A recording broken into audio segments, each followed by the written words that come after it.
Estudando o livro Nosso Lar. Espírito André Luiz. Psicografia de Francisco Cândido Xavier.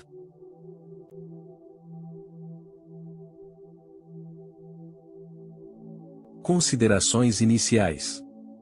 No capítulo anterior vimos André Luiz como candidato ao serviço, o trabalho apareceu e ele se candidatou, e começou seu trabalho e mais um aprendizado.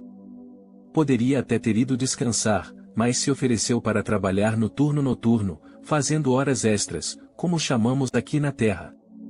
E agora na companhia da enfermeira Narcisa, André Luiz vai aprender muitas coisas, e nesse capítulo que agora entraremos, vai nos falar na visão de Francisco, eles estão atendendo aqueles que chegam naquelas câmaras, onde os espíritos são acolhidos e tratados para se equilibrarem, e André Luiz começa a conversar com a enfermeira Narcisa sobre aquelas situações, aquilo que está acontecendo com cada um. Então, vamos acompanhar mais esse aprendizado. Capítulo 29. A visão de Francisco. Enquanto Narcisa consolava o doente aflito, fui informado de que me chamavam ao aparelho de comunicações urbanas. Era a senhora Laura que pedia notícias. De fato, esquecera-me de avisá-la sobre as deliberações de serviço noturno. Pedi desculpas à minha benfeitora e forneci rápido relatório verbal da nova situação. Através do fio, a genitora de Lísias parecia exultar, compartilhando meu justo contentamento. Ao termo de nossa ligeira conversa, disse bondosa: "Muito bem, meu filho, apaixone-se pelo seu trabalho, embriague-se de serviço útil. Somente assim atenderemos à nossa edificação eterna. Lembre, porém, que esta casa também lhe pertence." Aquelas palavras encheram-me de nobres estímulos. Vejam que interessante, André Luiz esqueceu de avisar a Dona Laura. Que coisa, ele ficou tão envolvido no trabalho, que esqueceu de avisar a Dona Laura que ele não ia voltar para casa, e a Dona Laura ficou preocupada, a Dona Laura, a mãezona, ficou preocupada. Cadê o André Luiz? E vejam bem, em nosso lar já tinha telefone, imagina nos dias de hoje? Podemos deduzir que as tecnologias em nosso lar devem estar muito mais avançadas. Porque tudo evolui, a Terra evolui e o mundo espiritual também evolui. Mas, Dona Laura ficou contente, porque o André Luiz estava seguindo os conselhos que ela deu para ele. E qual foi o conselho que ela deu para ele? André, auxilia, ajuda, tendo oportunidade, ajuda, então ela ficou feliz da vida com ele. Assim, percebemos que André Luiz começou a ter paixão pelo trabalho e emoção. Porque se não tivermos paixão, se não tivermos emoção, se não mergulharmos, se não nos entregarmos, não teremos evolução e aproveitamento legítimo. Esse conselho é maravilhoso, apaixone-se pelo seu trabalho, embriague-se. Aqui significa embriagar-se de serviço útil. Com prazer, com alegria, aproveitando, mergulhando, olha que coisa bonita, e disse para ele: "Mas lembre-se também que essa casa também lhe pertence, essa casa aqui te pertence, meu filho, é sua casa." Regressando ao contato direto com os enfermos, notei Narcisa a lutar heroicamente por acalmar um rapaz que revelava singulares distúrbios. Procurei ajudá-la. O pobrezinho de olhos perdidos no espaço gritava espantadiço: "Acuda-me, por amor de Deus, tenho medo, medo." E o olhar esgazeado dos que experimentavam profundas sensações de pavor acentuava: "Irmã Narcisa, lá vem ele, o monstro, sinto os vermes novamente. Ele, livre-me dele, irmã. Não quero, não quero." Vejam isso, o rapaz estava tendo um delírio, lá vem ele, o monstro, percebam isso, o espírito apegado ao corpo e fica sentindo o pavor da decomposição do corpo, vejam que fixação mental, ele fala: "Livre-me dele, irmã." Um quadro muito doloroso. E quem é esse rapaz? É Francisco, o rapaz que dá título ao capítulo, A Visão de Francisco. Mas que visão é essa? O Francisco é um rapaz que está tendo a visão de um monstro perseguindo-o, e está apavorado como se o corpo dele tivesse se decompondo, e ele está achando que ainda está lá no túmulo com o corpo em decomposição. Vejam o que é uma mente perturbada, e aqui vamos dar uma pausa. No capítulo anterior, a irmã Narcisa falou sobre equilíbrio dos sentimentos e nesse capítulo agora está falando sobre o quê? Desequilíbrio da mente. Então vejam, o quanto é importante nós cuidarmos do nosso equilíbrio interior. É preciso cuidar dos sentimentos e dos pensamentos. Nós precisamos cuidar do nosso equilíbrio interior. Tem que cuidar. Porque não adianta você ir à casa espírita 7 dias por semana, só isso não basta. Frequentar casa espírita não vai resolver o problema. Pode ajudar, porque frequentando, podemos ter atividades, podemos assistir às palestras, mas não resolve. O que resolve é o equilíbrio interior, então nós precisamos pensar nisso. Nós precisamos frequentar a casa espírita, sim, termos uma atividade, sim, mas tudo isso tem que te ajudar a obter equilíbrio dos sentimentos e equilíbrio dos pensamentos, porque não é o número de vezes que você vai no templo religioso que garante o seu equilíbrio. Assim, essa é uma reflexão dura, mas muito importante. Nós precisamos olhar com muita atenção os nossos sentimentos, os nossos pensamentos e utilizar a bênção da doutrina espírita, utilizar os ensinamentos da doutrina espírita, para que possamos equilibrar a nossa intimidade. Esse é o ponto. Calma, Francisco, pedia a companheira dos infortunados. Você vai libertar-se, ganhar muita serenidade e alegria, mas depende do seu esforço. Faça de conta que a sua mente é uma esponja embebida em vinagre. É necessário expelir a substância azeda. Ajudá-lo-ei a fazê-lo, mas o trabalho mais intenso cabe a você mesmo. O doente mostrava boa vontade. Acalmava-se enquanto ouvia os conceitos carinhosos, mas volvia a mesma palidez de antes, prorrompendo em novas exclamações. Mas, irmã, repare bem, ele não me deixa. Já voltou a atormentar-me. Veja, veja. Estou vendo-o, Francisco, respondia ela, cordata. Mas é indispensável que você me ajude a expulsá-lo. Este fantasma diabólico acrescentava a chorar como criança, provocando compaixão. Confie em Jesus e esqueça o monstro, dizia a irmã dos infelizes piedosamente. Vamos ao passe, o fantasma fugirá de nós. E aplicou-lhe fluidos salutares e reconfortadores que Francisco agradeceu, manifestando imensa alegria no olhar. Agora, disse ele, finda a operação magnética, estou mais tranquilo. Percebam a bondade e paciência que a enfermeira Narcisa deposita sobre o rapaz para acalmá-lo. E, aqui percebemos qual é o trabalho que o Francisco vai ter que fazer. Será na mente. Ele não vai levantar do leito para fazer atividade. Não. O trabalho que a Narcisa está pedindo para o Francisco fazer é na mente, é deixar que a mente fique serena, para que essas impressões passem, é ele deixar de alimentar esse estado mental. É isso. Então, é um trabalho de serenidade na mente, é um esforço na mente, não é um esforço com a mão ou com os braços. E às vezes o que acontece? Às vezes acreditamos que basta o trabalho dos braços e dos pés, mas não basta. Podemos realizar trabalhos com as suas mãos, com seus pés, 24 horas, e ficar com a mente perturbada. Podemos trabalhar 36 horas seguidas, e com a mente completamente perturbada. E aí, o que adianta? O que adiantou? Então, o trabalho mais importante é na mente. Esse é o trabalho mais difícil do universo. Temos que dizer isso, o trabalho mais difícil do universo não é carregar coisa, carregar objetos, o trabalho mais difícil do universo é na mente, é educar nossa mente. E nós precisamos compreender isso. Esse é o grande desafio da encarnação, ou melhor, esse é o grande desafio da evolução. A mente, uma mente serena, uma mente lúcida, uma mente aberta, uma mente que está disposta a aprender, uma mente emocionalmente equilibrada, porque as emoções estão na mente, as memórias estão na mente, os pensamentos estão na mente. Aqui nós estamos usando o conceito de mente, a mente espiritual. Para quem quiser entender melhor isso, é só ir lá no livro de Emmanuel, Pensamento e Vida, e tem lá o capítulo 6 do livro. O Emmanuel vai explicar direitinho o que é a mente, os departamentos da mente, as características da mente. Aliás, eu recomendo que a pessoa leia o livro inteiro. É a cartilha, para entender o que é a mente. Importantíssimo. Temos que cultivar a mente, tem que cuidar da mente, em todos os níveis, no nível biológico, no nível emocional, no nível mental, no nível espiritual, tem que cuidar de tudo. E às vezes precisamos até de uma ajuda para cuidar da nossa mente, precisamos até mesmo de uma ajuda médica, precisamos de uma ajuda psicoterápica, precisamos de um tratamento espiritual, e precisamos somar isso tudo, porque o importante é alcançar a saúde mental. Isso é muito importante, ficar atento a isso. Narcisa ajeitou-lhe os travesseiros, mandou que uma serva lhe trouxesse água magnetizada. Aquela exemplificação da enfermeira edificava-me. O bem como o mal em toda parte estabelece misterioso contágio.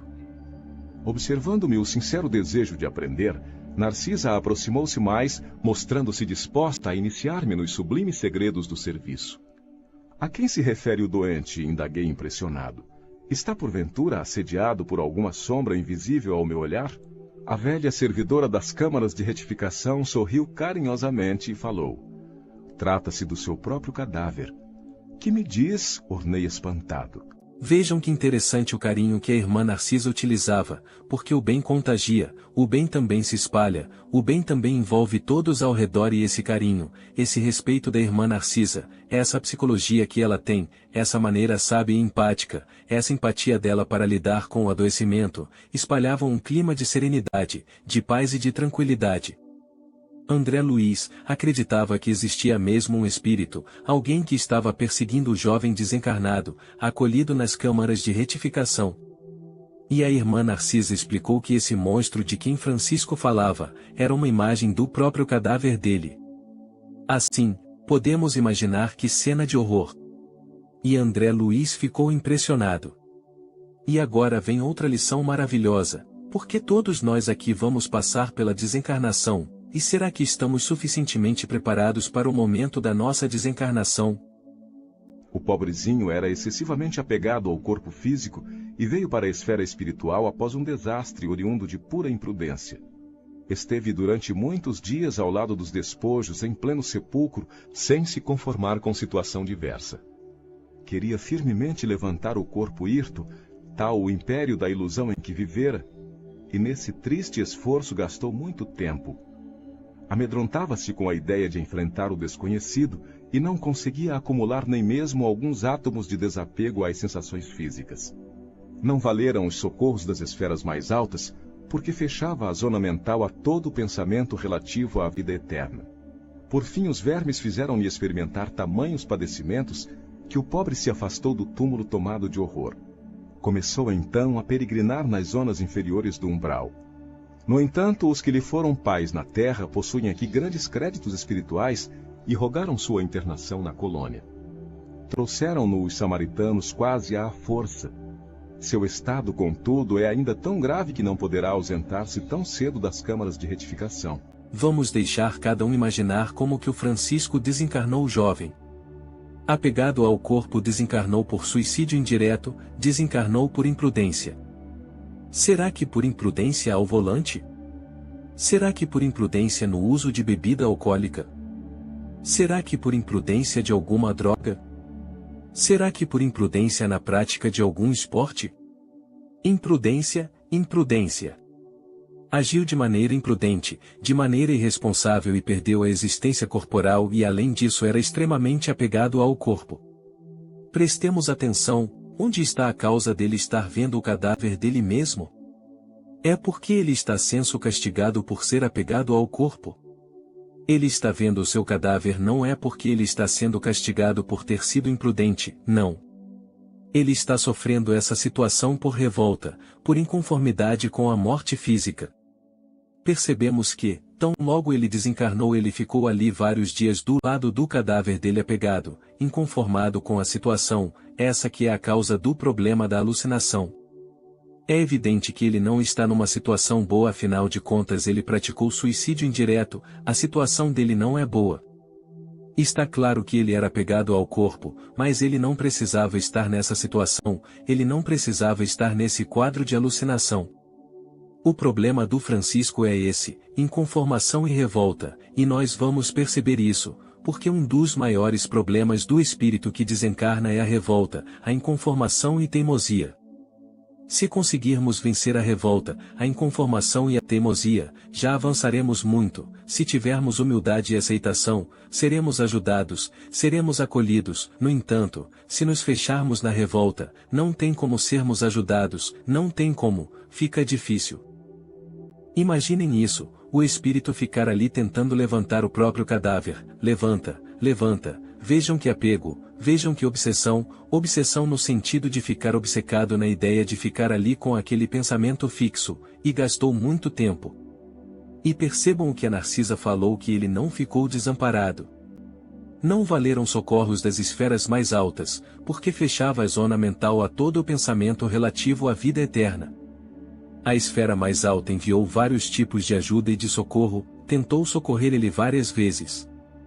Porque ninguém é abandonado, jamais seremos abandonados por ter cometido erros, temos que tirar isso da nossa cabeça, essa ideia de um Deus punitivo, de um Deus que fala assim: vou te castigar, porque você errou, vou te abandonar, vou te castigar, isso não existe.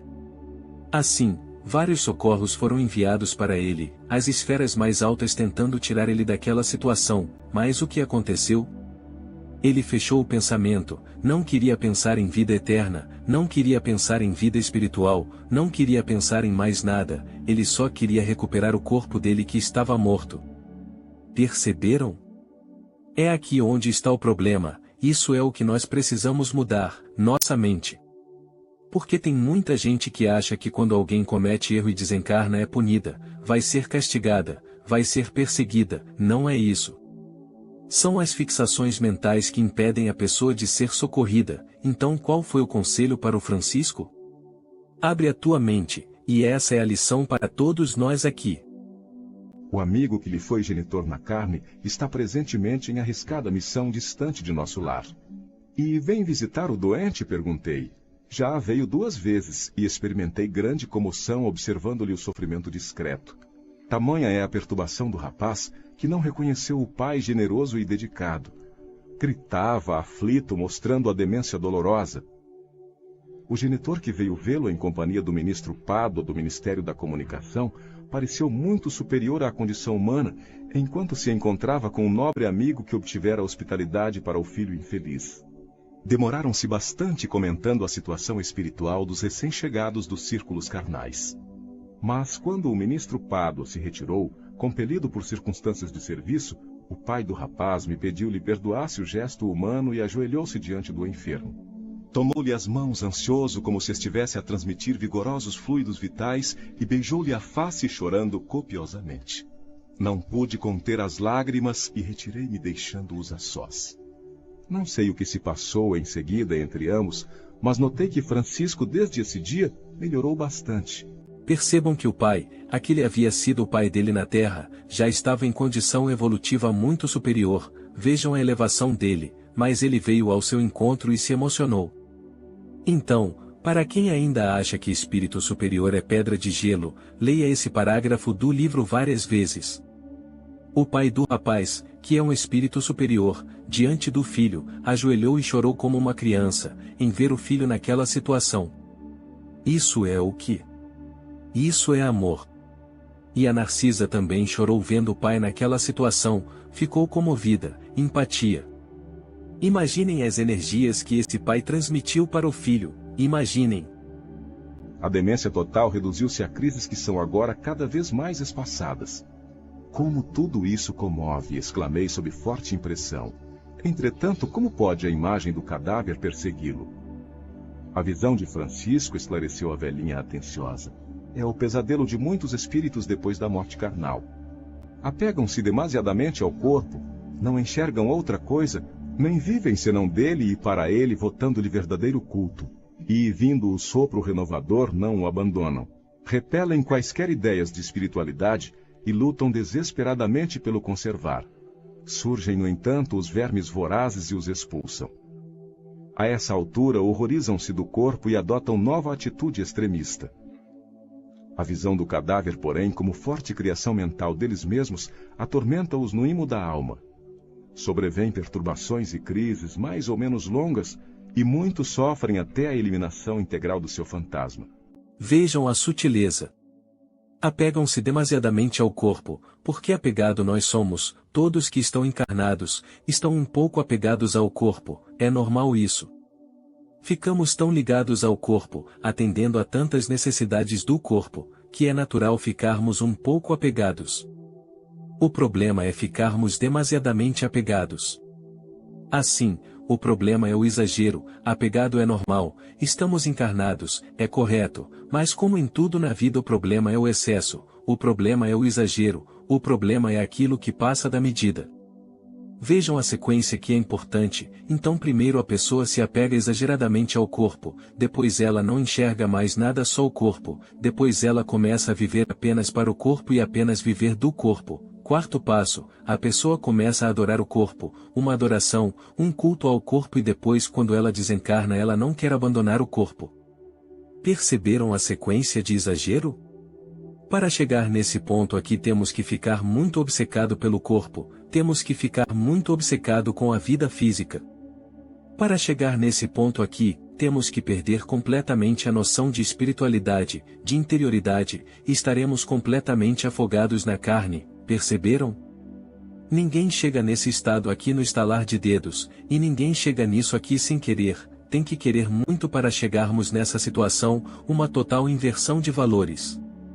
O espírito estava com uma atitude mental que era apego ao corpo. Quando ele percebe que o corpo está entrando em decomposição, o que acontece?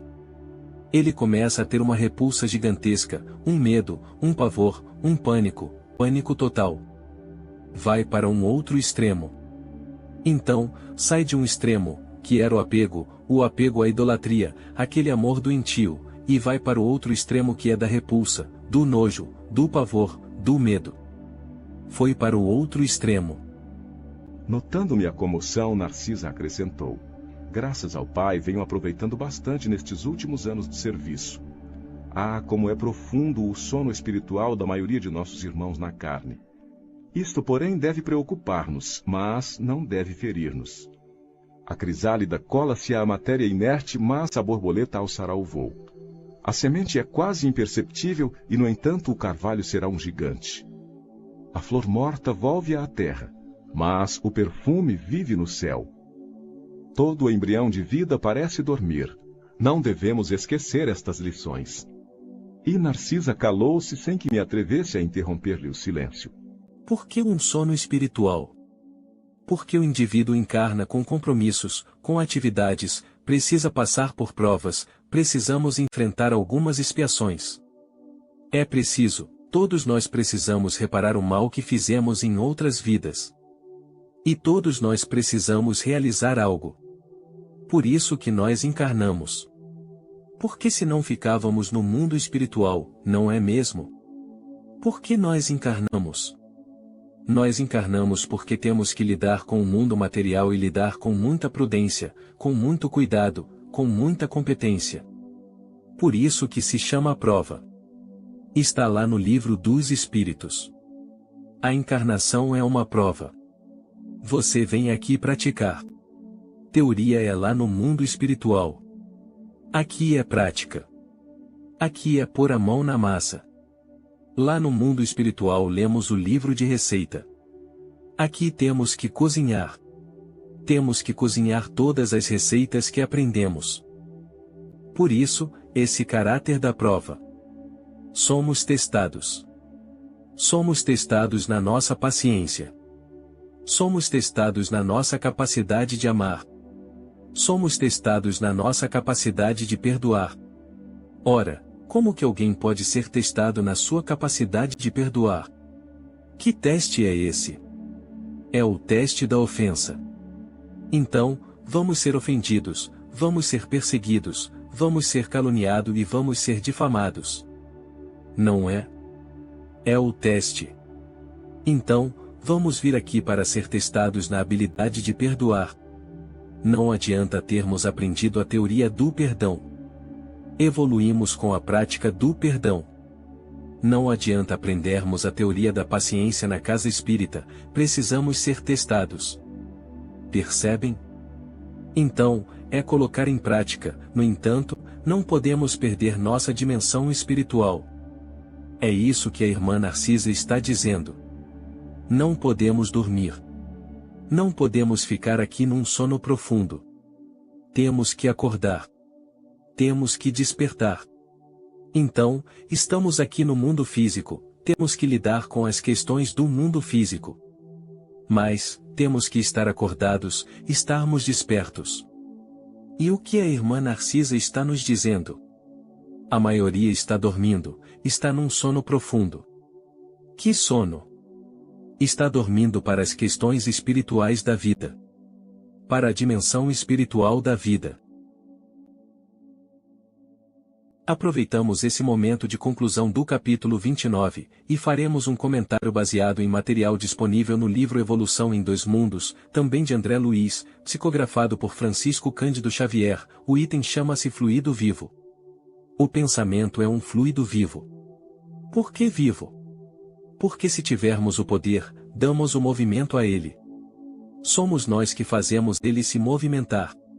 Então, perguntamos assim: meu Deus, por que o Francisco está vendo um cadáver, um monstro, correndo atrás dele? Porque é ele mesmo que está movimentando o monstro. É ele que está dando vida àquela imagem. É ele mesmo. É ele que está movimentando e dando vida. No plano espiritual, o homem desencarnado, homem aqui no sentido de ser humano, o ser humano desencarnado vai lidar mais diretamente com um fluido vivo e multiforme. Vivo por quê? Porque é o espírito que dá vida à matéria mental. E por que multiforme? Porque ele pode assumir a forma que quiser. Podemos imaginar um fantasma. Podemos imaginar algo musical. Podemos imaginar o que quisermos. E tudo o que imaginamos ganha forma. Ganha vida. Vivo e multiforme. Estuante e inestancável. O que é estuante? Ele está movimentando o tempo todo. Não para. Você para de pensar? Não. O pensamento é contínuo a nascer-lhe da própria alma. A matéria mental, podemos defini-la, até certo ponto, por subproduto do fluido cósmico. Até certo ponto, por quê? Porque o fluido cósmico é a matéria mental de Deus. Perceberam? E como que a gente absorve o fluido cósmico? Por um processo vitalista, semelhante à respiração, pelo qual a criatura assimila a força emanante do Criador, esparce em todo o cósmico, transubstanciando-a, modificando-a sob a própria responsabilidade para influenciar na criação a partir de si mesmo. Então, sua matéria mental é uma modificação do fluido cósmico. Perceberam? Esse fluido é o seu próprio pensamento contínuo, gerando potenciais energéticos com que não havia sonhado. Então, o espírito pensa. E o que é pensar? Pensar é movimentar a matéria mental. Perceberam? Quando damos um impulso, pensamos e movimentamos a matéria mental. Quando imaginamos, sentimos, queremos, desejamos, estamos movimentando a matéria mental. Porque pensamento aqui não é só ideia, e sim todo o movimento do espírito.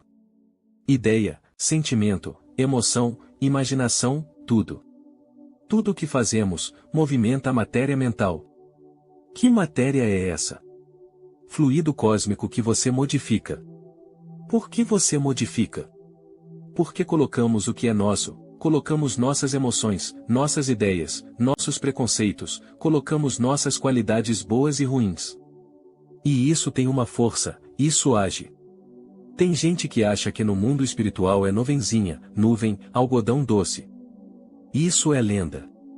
A nossa matéria vibra. Cada átomo da tabela periódica, cada núcleo atômico está vibrando. Se ele vibrar numa outra frequência, essa matéria desaparece diante dos nossos olhos e se torna uma matéria de planos espirituais. Então, a matéria muda de vibração.